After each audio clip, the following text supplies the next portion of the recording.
Ce matin, le message que nous avons entamé le dimanche passé,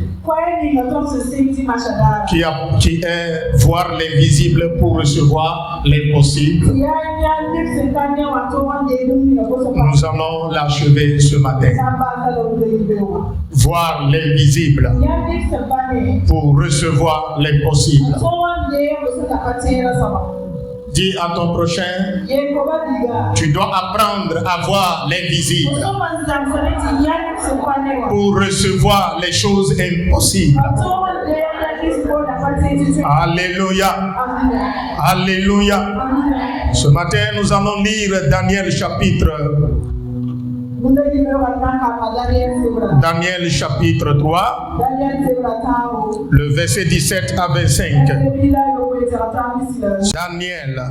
Daniel chapitre 3, le verset 17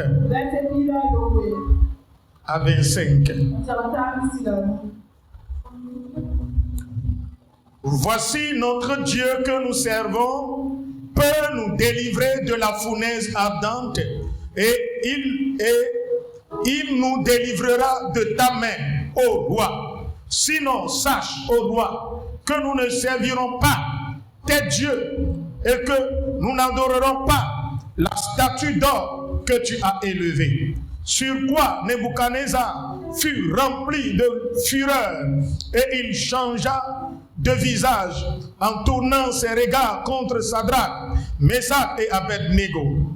Il reprit la parole et ordonna de chauffer la fournaise 7 fois plus qu'il ne convenait de la chauffer. Puis, il commanda à quelques-uns des plus vigoureux soldats de son armée de lier Sadrach, Meshach et Abednego et de les jeter dans la fournaise ardente. Ces hommes furent liés avec leurs caleçons, leurs tuniques, leurs manteaux et leurs autres vêtements, et jetés au milieu de la fournaise ardente.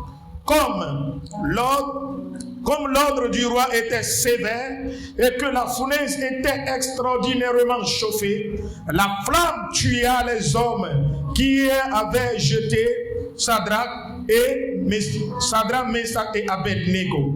Et ces 3 hommes, Sadrach, Meshach et Abednego, tombèrent liés au milieu de la fournaise ardente. Alors, le roi Nebuchadnezzar fut effrayé et se leva précipitamment.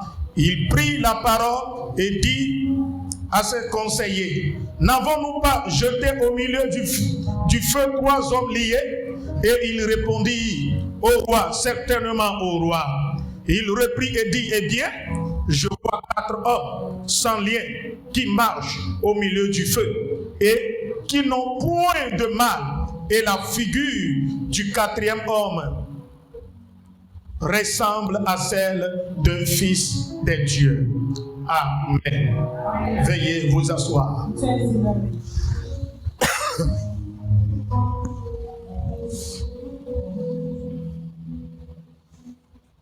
La fois passée, nous avons dit que en tant qu'enfant de Dieu, la première chose après ta conversion que tu dois chercher est de voir l'invisible. Apprendre à voir l'invisible. Nous sommes dans un monde où se trouvent les choses visibles et également les choses invisibles. Mais l'œil nu ne peut pas voir les choses invisibles. Mais Dieu a mis quelque chose en nous qui peut nous permettre d'avoir accès aux choses invisibles. Et cette chose est la foi. Alléluia. Alléluia. Alléluia. Donc si tu es chrétien et tu désires ardemment aller loin avec le Seigneur, tu désires réussir avec Dieu, tu es appelé à voir l'invisible. Tu es appelé à apprendre à voir l'invisible. Nous avons dit que lorsque Élisée et son serviteur furent encerclés par les soldats de Saül, quelque chose s'est passé. Le serviteur voit l'armée physique, mais son maître, qui est le prophète Élisée, voit une armée céleste. Lorsque le serviteur a ses regards concentrés, fixés sur les réalités de la vie, les choses visibles, il a eu peur. Mais en ce moment, son maître était serein. Son maître connaît qui il est. Son maître est connecté à un monde que lui ne voit pas. Il marche avec un maître et le maître voit des choses que lui ne voyait pas. Donc il est paniqué et le maître est obligé de prier pour lui. Le maître a prié et ses yeux sont ouverts. Et là, lorsqu'il a vu l'armée céleste, il est convaincu. Alléluia, il a la foi et son regard a changé. Sa parole a changé. Alléluia. Alléluia. L'invisible a un impact puissant sur notre vie. Bien-aimé dans le Seigneur. Bien-aimé dans le Seigneur. Dis-moi Amen. Ce matin, le plan de Dieu sur ta vie, tu dois savoir qu'elle est étroitement liée aux réalités spirituelles. Le plan de Dieu pour ta vie, sur ta vie, est lié aux choses invisibles. Donc si tu ne vois pas l'invisible, tu seras limité dans ta connaissance. Tu seras limité par rapport au plan de Dieu. Et la manière dont Dieu veut que tu réussisses, tu ne pourras pas. Parce que tu ne connais pas ce que Dieu a planifié pour toi. Mais lorsque tu vois l'invisible, là l'invisible te rassure. Lorsque Abraham est sorti de la maison de son père, arrivé à un endroit, Dieu lui avait fait des promesses de fécondité. Alléluia. Dieu a dit que je ferai de toi une grande nation. Je te donnerai une postérité, une descendance. Alléluia. Mais il faut que Abraham voit cette postérité dans l'invisible. Avant que cela ne se concrétise, Dieu dit à Abraham, lève ton regard vers le ciel, regarde les étoiles. Si tu arrives à les compter, il faut savoir qu'on comptera ta descendance. De la manière, les étoiles sont nombreuses dans le ciel. C'est de cette manière je bénirai ta descendance. Alléluia. Lorsque Abraham a vu ces étoiles, écoutez-moi bien, Dieu lui a présenté des étoiles. Mais Abraham a vu à travers ces étoiles sa progéniture, ses petits enfants. Oh, dis-moi bien Amen. C'est savoir l'invisible.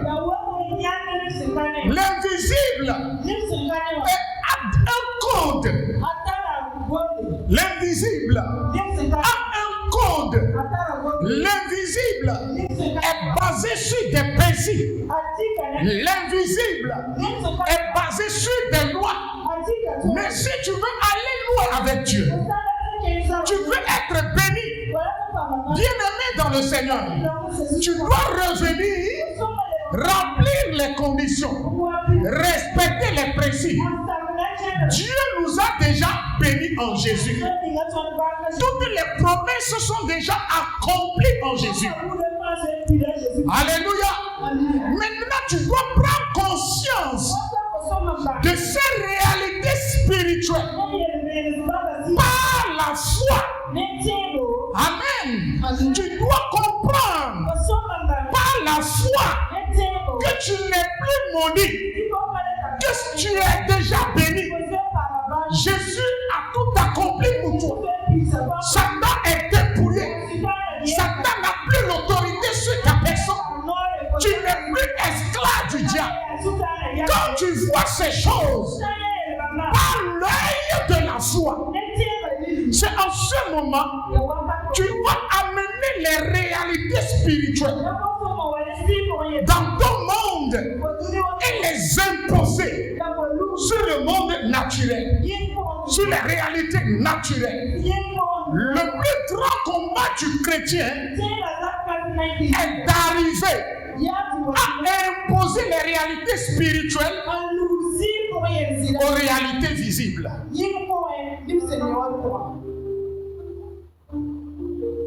C'est le combat appelé le combat de la foi. Le chrétien n'arrive pas à faire cela. Daniel et ses frères ont mené un combat. Ils étaient emportés à Babylone, où ils sont devenus jeunes esclaves. L'Esprit de Dieu était avec eux. Ils avaient la l'onction de Dieu. Dieu marchait de leur côté. La puissance de Dieu est de taille sur leur vie. Mais il faudrait que Dieu mette leur foi à l'épreuve. Amen. Oh, amen. Et la Bible dit, le roi a élevé une statue que tout le monde est appelé dans le royaume à se prosterner et à adorer. Mais les trois jeunes là, au moment où la foule s'est prosternée, les trois jeunes, Shadrach, Meshach et Abednego, ont refusé de se prosterner. Alléluia. Et le roi a ordonné à mettre du feu dans une fournaise, et avec l'intention que celui qui va violer cette loi sera jeté dans ce feu ardent.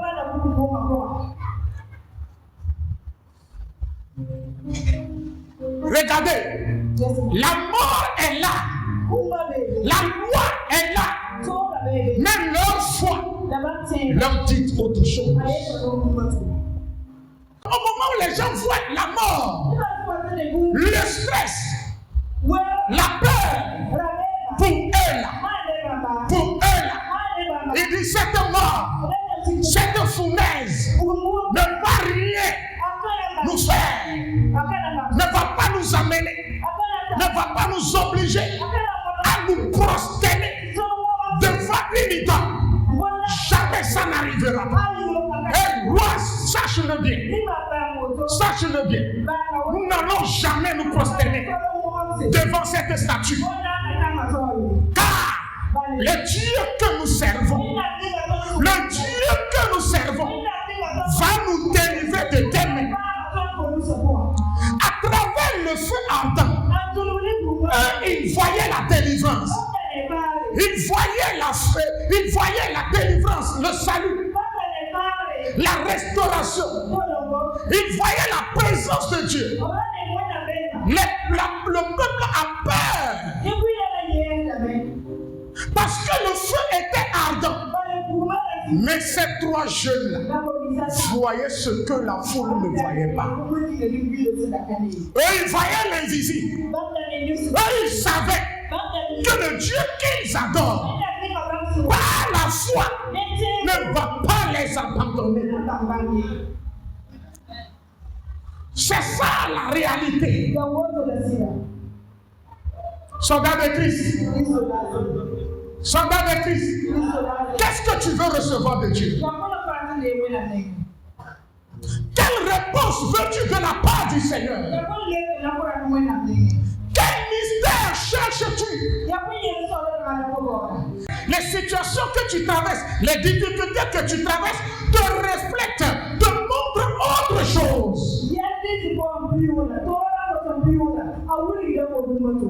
Cette situation te montre la douleur.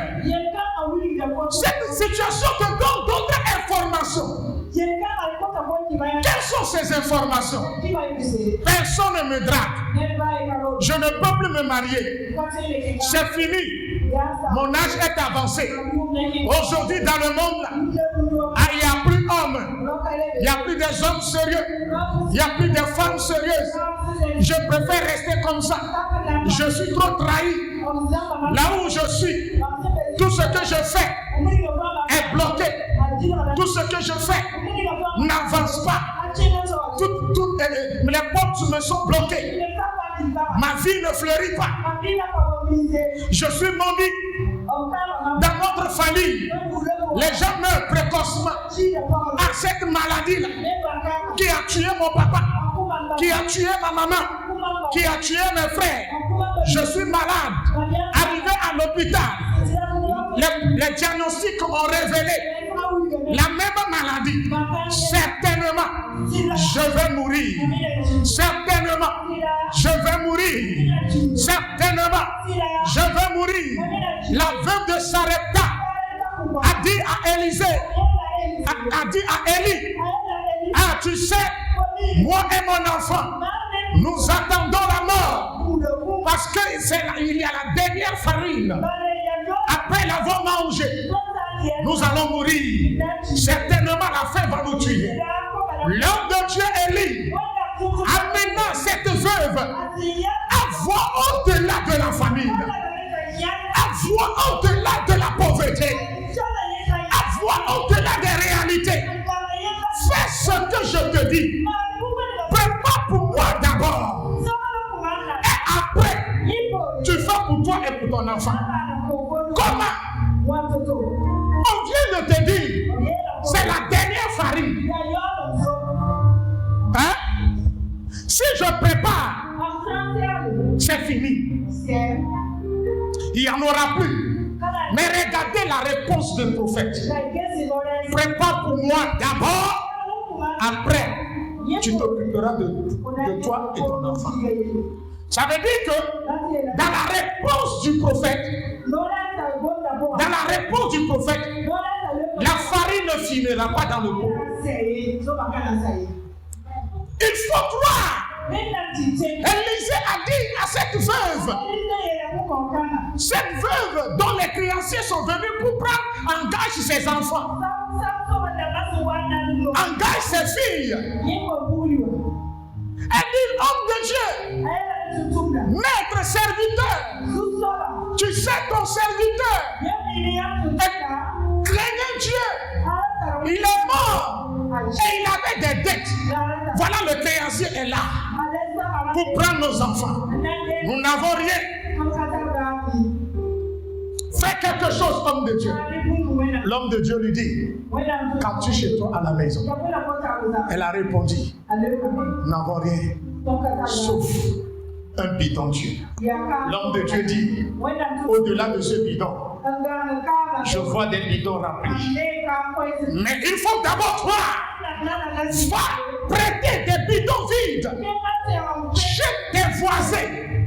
Rentre, prends tes filles, fermez la porte et commencez à remplir les bidons. Elle a obéi. C'est ça. Voir l'invisible. La chose semble impossible à tes yeux, à ta connaissance. Mais la foi que tu as en Dieu te montre d'autres choses, te révèle d'autres mystères. Mais ce n'est pas le Saint-Esprit. Tu peux avoir accès à ces mystères si tu obéis ce que la foi te dit. Si tu obéis, Dieu va te donner l'impossible. Oh, donne-moi amen. Si tu obéis à Dieu, si tu obéis aux ordonnances, aux informations que donne ta foi, tu auras l'impossible. Ce qui est impossible aux hommes, c'est ce que Dieu te donnera. La solution qui est impossible, c'est cette solution, toi tu auras. Cette veuve n'est pas allée à la banque faire des prêts, mais Dieu l'a sorti des dettes. Dieu a relevé son promesse.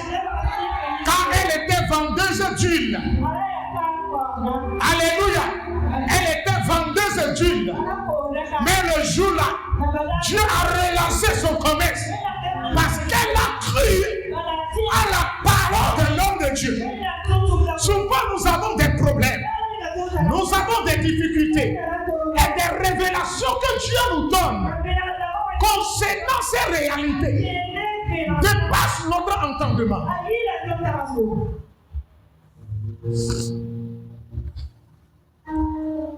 La vérité est que tu étais tombé malade, ils ont enlevé l'utérus.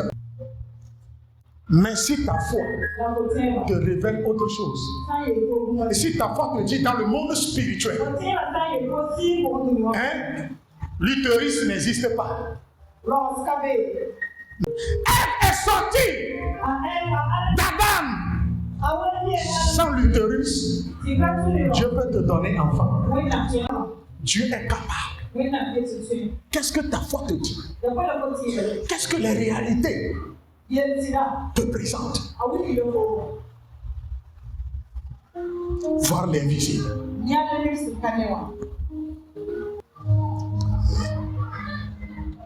Soldat de Christ. Daniel dit au roi, nous n'avons pas peur de toi. Ta fournaise, ta décision ne peut pas changer notre décision.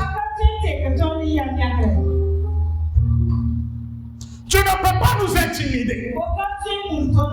Il est temps que quelqu'un se lève ce matin et dire à la pauvreté, pauvreté, tu ne peux pas m'intimider. Stérilité, tu ne peux pas m'intimider. Le célibat, tu ne peux pas m'intimider. Les blocages, vous ne pouvez pas m'intimider.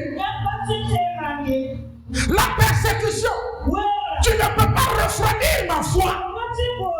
Je crois en Dieu.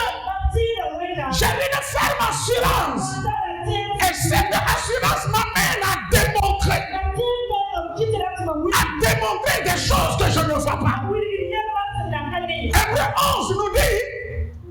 Hébreu 11 nous dit, le verset 1, la foi est une ferme assurance des choses qu'on espère et la démonstration des choses qu'on ne voit pas.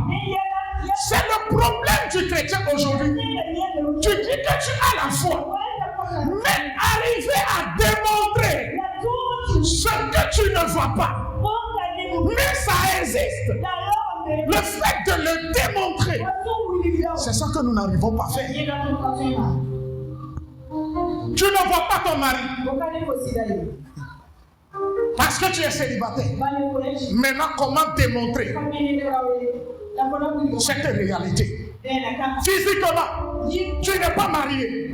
Mais quand tu rentres en esprit, le plan de Dieu pour ta vie est que tu es une femme mariée. Physiquement, tu es stérile. Mais devant Dieu, tu es féconde. Comment démontrer cette réalité? Amener la fécondité spirituelle pour venir dans ton monde et détruire la stérilité dans ta vie. Physiquement, tu es pauvre. Rien ne va dans ta vie. Comment démontrer la richesse spirituelle? L'amener dans ton monde pour restaurer ta vie physique. C'est ça le problème. À l'église aujourd'hui, l'église est remplie. On crie, on prie. Satan qu'on ne voit pas, on l'écrase. Mais nous n'arrivons pas à poser des actes de foi. Daniel laissait faire. On posait des actes de foi. Ils ont vu l'invisible. Ils voyaient la mort. Mais au-delà de la mort, ils voyaient la vie, la restauration, la délivrance, la présence de Dieu, la main de Dieu, la gloire triomphante de Dieu.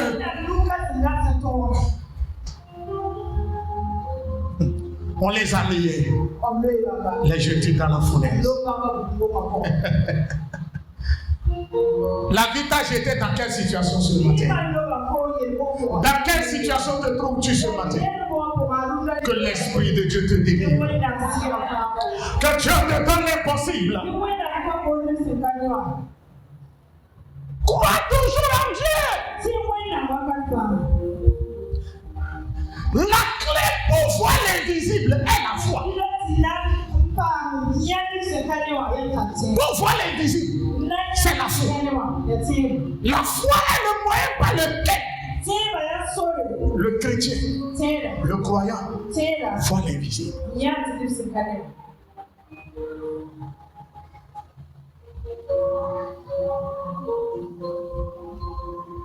Papa, maman,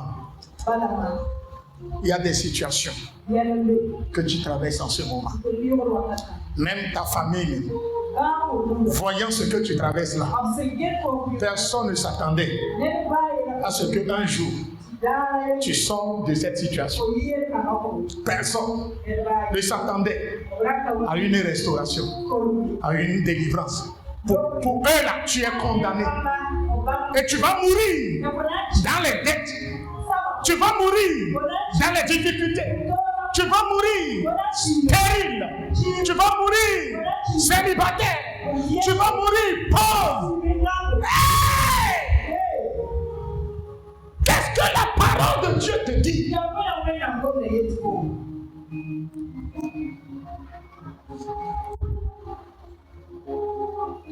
Regarde ton prochain. Dis-lui. Il est temps que par la foi, tu vois l'invisible.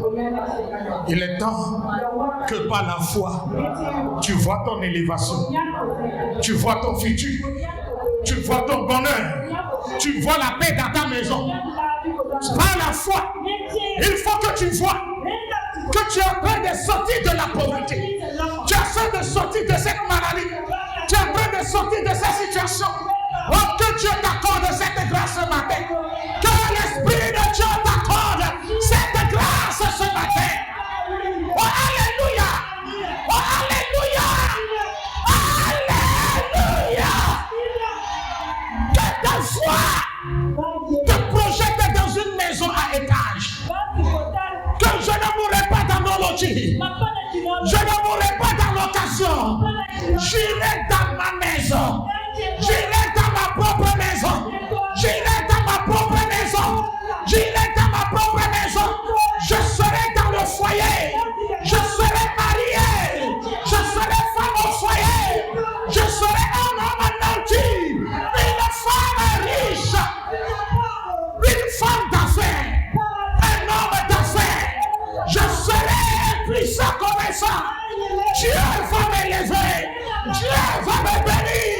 Je ne serai pas dans cette situation. Je ne serai pas dans cette situation. Je ne finirai pas ainsi. Je ne finirai pas malheureux. Dis-moi Amen. Tu ne finiras pas malheureux. Dis bien Amen.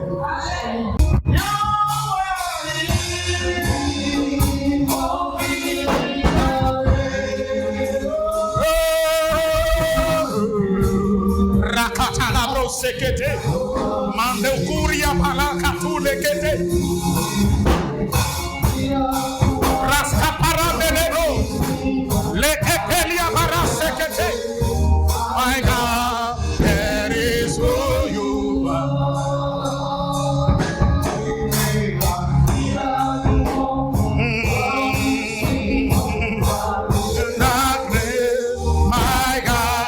est résolu. Alléluia. Alléluia. Tu es là. Tu es là. Sur la mer. Sur la mer. Jonas prenait la fuite. Et il y avait une tempête qui s'agitait, qui voulait effondrer leur barque.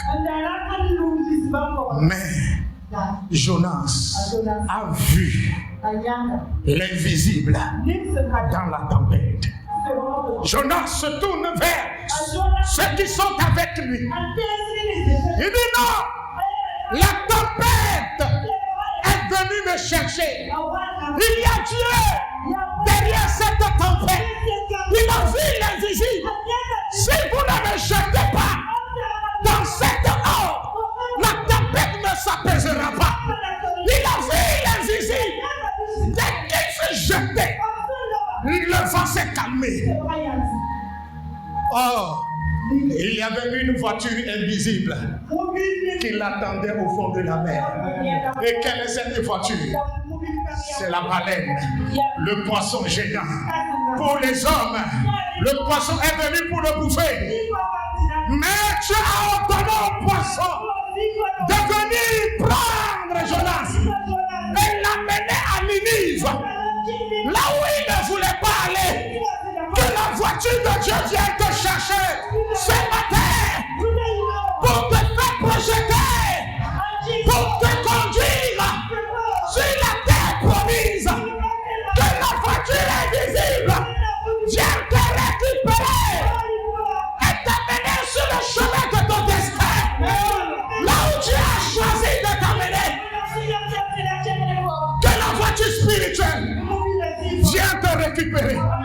Viens te chercher, viens te chercher, viens te chercher, viens te chercher, viens te chercher. Écoutez-moi bien. À travers les tempêtes, Jonas a vu une porte. Aïe, dans les douleurs, il faut voir la bénédiction. Dans la pauvreté, voir à travers la pauvreté des échelles. À travers la persécution, il faut voir le chemin de Dieu. Jacob a pris la fuite. Il a fui son frère. Et il est arrivé à quelque part, à Bethel. Il a pris une pierre. Et il a dit, je suis trop fatigué. Je vais me reposer un peu. Oh, cette pierre. Pour les hommes, c'est une pierre.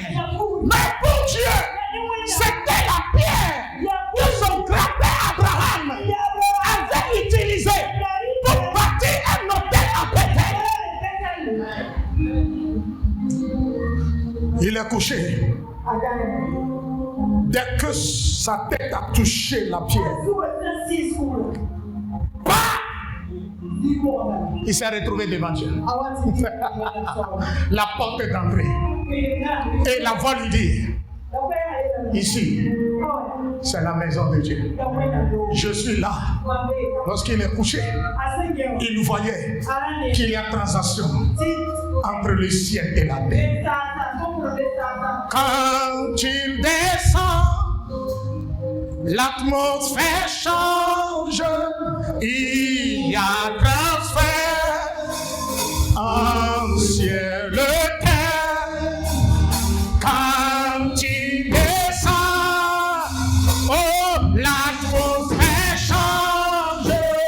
Il y a transfert en ciel et terre.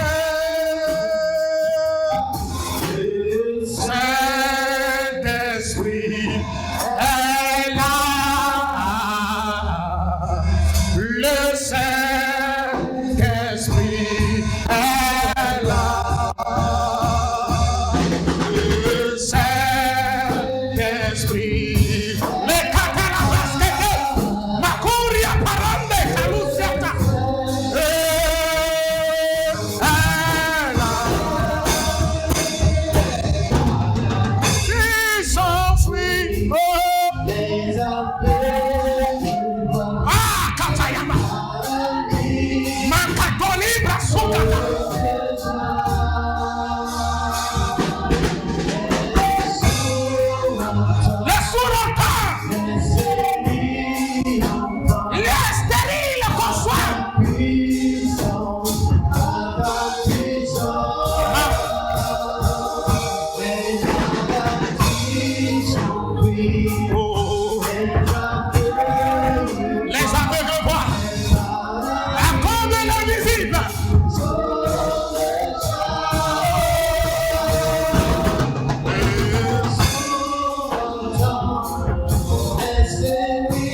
Alléluia. Alléluia. Il y a Dieu ici. Là où les gens ne voyaient pas Dieu. Écoutez-moi bien. Dans le désert, Jacob a vu Dieu. Et il lui a fait promesse. Jacob n'a pas fait promesse à un Dieu physique. Mais il a fait promesse à un Dieu qu'on ne voit pas. Parce que Dieu est descendu dans son sommeil. Et Dieu a échangé avec lui dans le sommeil. Quand tu vois l'invisible, ta vie change. L'invisible va te donner l'impossible. Et c'est ce qu'il a fait. Arrivé dans la maison de son oncle, à chaque fois que son oncle veut le voler, l'invisible descend et lui donne des instructions. Fais comme ça, fais comme ça, agis comme ça, fais comme ça. Aïe, que le Saint-Esprit te donne des instructions. Si tu vois l'Esprit et tu sais qu'il est là, qu'il marche avec toi, il est là, à un endroit que personne ne voit. Il est dans ton cœur, il est avec toi, il est sur toi. Si tu crois à ces trois dimensions, à ces trois niveaux dimensionnels de l'Esprit dans ta vie, bien-aimé dans le Seigneur, là où les gens vont échouer, toi tu vas réussir. Là où les gens pleurent, toi tu vas rire. Là où les gens ont échoué, l'Esprit de Dieu va t'enlever. L'Esprit de Dieu te donnera la victoire. Que Dieu te donne la victoire. Pour les hommes, personne ne peut être sauvé de cette fournaise. Pour les hommes, personne ne peut entrer dans ce fournaise, dans la fournaise et y sortir idem. Et y sortir en vie. Personne. Écoute, la situation dans laquelle tu te trouves, pour les hommes là, tu ne peux plus t'en sortir. Mais tu adores un Dieu appelé le Dieu de l'impossible. Un Dieu qui change l'impossible possible. Un Dieu qui ne voit pas comme les hommes.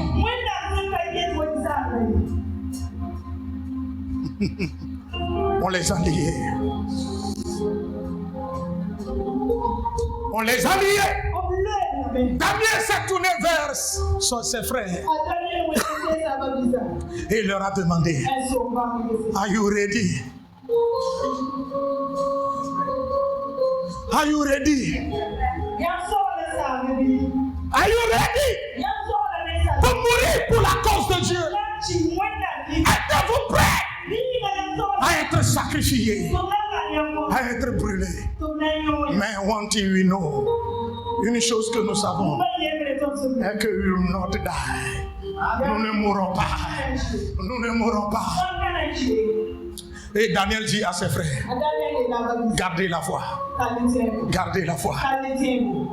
Avant qu'on les jette, Daniel a entonné un cantique. You are mighty, Zela. Jesus, Jesus.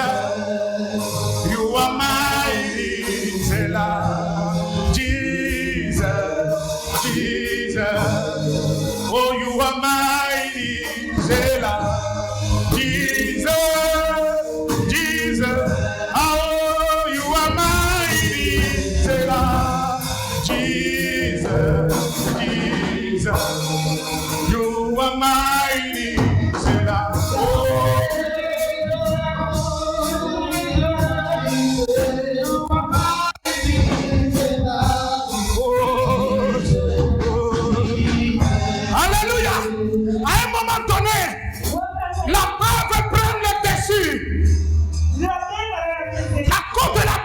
De la flamme.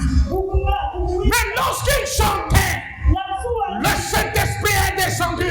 Et le Saint-Esprit leur disait, ne voyez pas la femme, ne regardez pas la femme, fermez les yeux, ayez les regards sur Jésus-Christ, sur le quatrième homme. Et tout à coup, ils ont fermé leurs yeux et ils chantaient, Dieu est sur le trône, tu es le Tout-Puissant, tu es sur le trône. C'est comme ça, dans le Nouveau Testament, lorsqu'on lapidait Étienne n'a pas concentré ses regards, ses sentiments sur la douleur, mais ses regards sont figés sur le trône. Et il a regardé le ciel ouvert, le Seigneur Jésus debout. Ah, Jésus n'est pas assis, il a vu Jésus debout. Il a vu Jésus debout. Ce matin, si tu vois Jésus là, si tu vois l'invisible, tu arrives à voir l'invisible. Jésus n'est pas assis.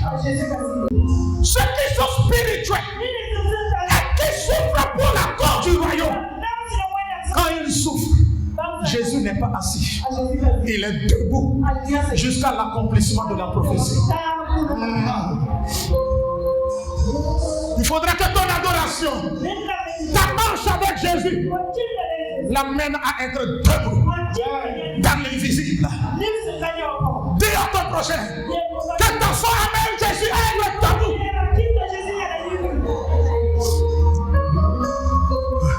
You are my Israel, Jesus, Akotayama. You are my Israel.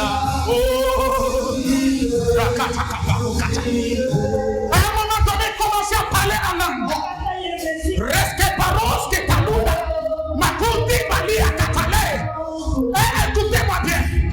La personne qui les a pris pour aller jeter dans la fournaise, comme cette personne est Chanel, le feu, la flamme les a bouffés. Quand tu veux raisonner pour cette histoire-là, tu vas dire que c'est une histoire mensongère. Mais c'est une histoire spirituelle. Ceux qui les a jetés dans le feu les a tués. Eux, ils sont jetés. Et la Bible dit, ils ne pouvaient pas enlever les cordes. Mais quelqu'un est descendu.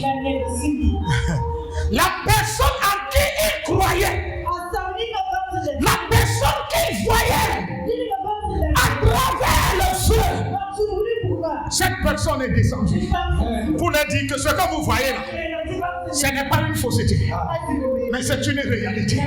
C'est une réalité. Jésus est réel. Qu'il se révèle à toi. Jésus est réel. Qu'il se révèle dans ta situation. Qu'il se révèle dans tes problèmes. Jésus est réel. Jésus est réel. Jésus est réel. Jésus est réel. Jésus est réel. Jésus est réel. Il ne va pas t'abandonner. Il ne va pas te laisser.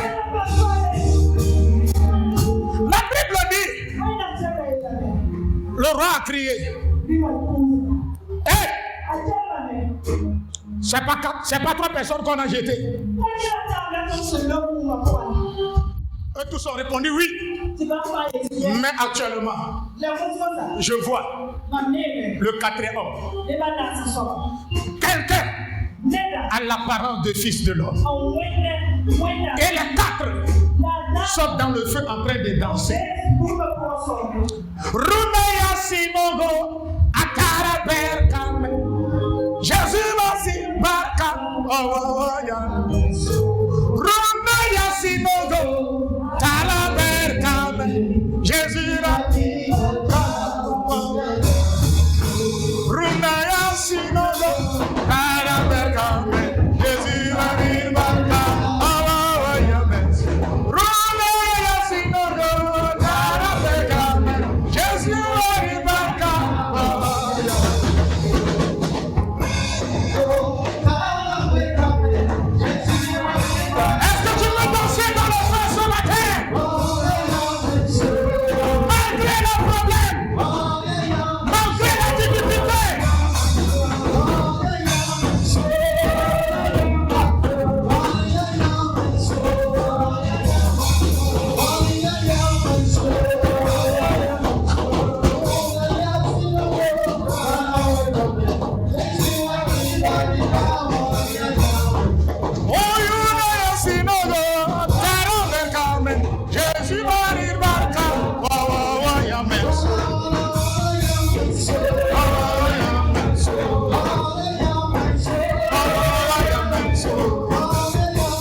acclamations sont belles.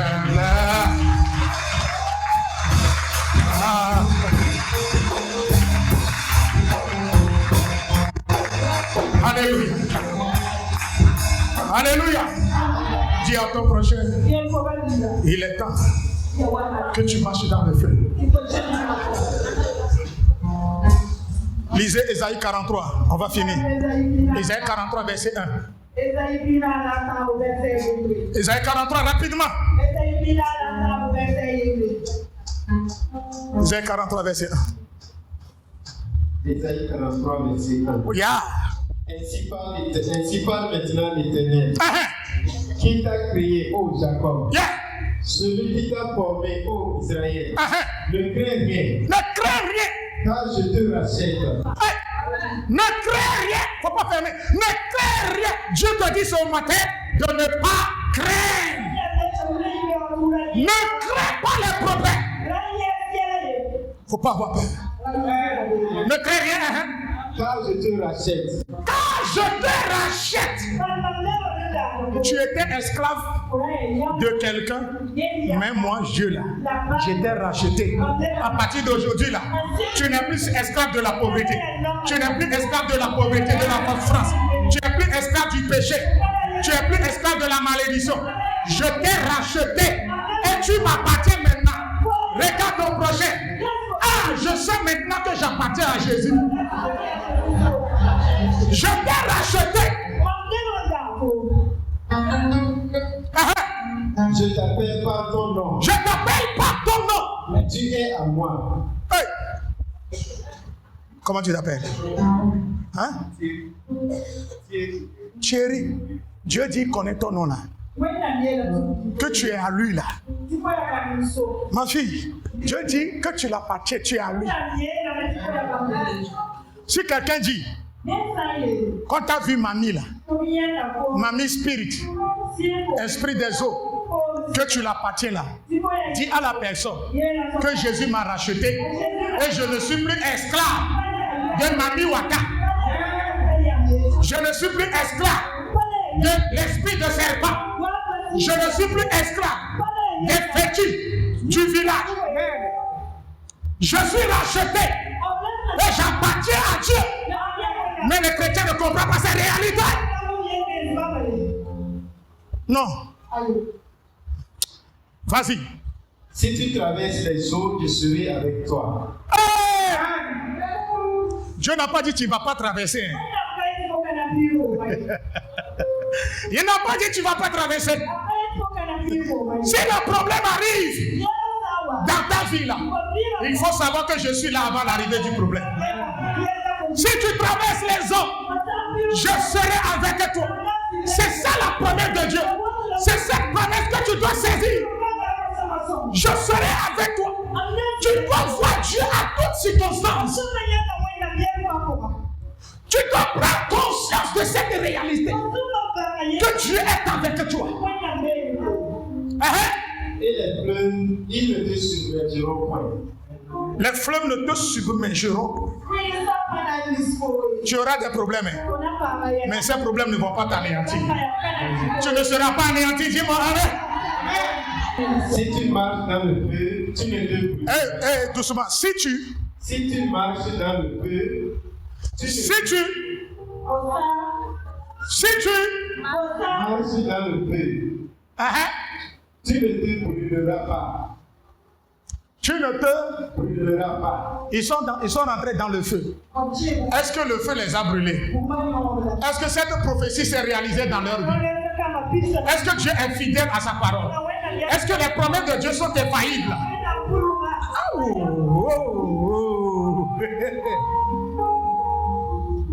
C'est ça. Dieu dit que tu vas te retrouver dans le feu.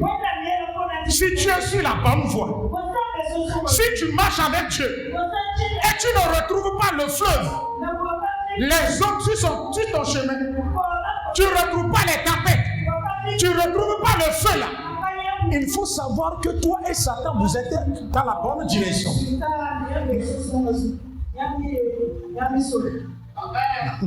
Toi et Satan là, vous êtes sur la même longueur d'onde.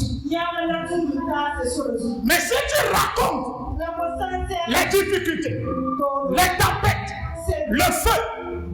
Il faut savoir que Dieu est avec toi et tu es sur la bonne voie. Tu es sur la bonne voie. Tu es sur la bonne voie. Dieu dit tu ne te brûleras pas. Laisse-moi te dire, cette situation ne va pas te brûler. C'est Dieu qui a dit, crois seulement et agis. Crois et marche dans cette promesse. Crois et marche dans cette promesse. Crois et marche dans cette promesse.